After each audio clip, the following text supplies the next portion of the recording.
أعرب حارس المنتخب المغربي المحترف في صفوف نادي الهلال السعودي ياسين بونو عن قلقه العميق بشأن حادثة العنف التي تعرض لها اللاعب المغربي عبد الرزاق حمد الله مهاجم نادي الاتحاد السعودي من قبل مشجع سعودي.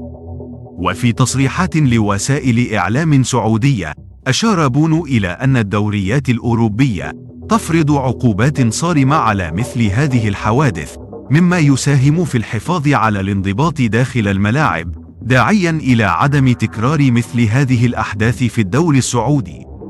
وأضاف بونو أن هذه الأحداث تهدد نجاح الكرة السعودية على الصعيد الدولي، مشددا على أهمية التميز من خلال الإنجازات الرياضية وليس من خلال الأحداث المثيرة للجدل والعنف.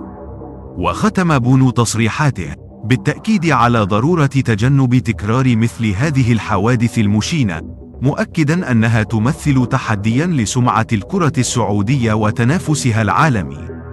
وتأتي تصريحات بونو في وقت يشهد فيه الدوري السعودي مساع حثيثة لتعزيز الانضباط وتحقيق المزيد من النجاحات الرياضية في الساحة الدولية.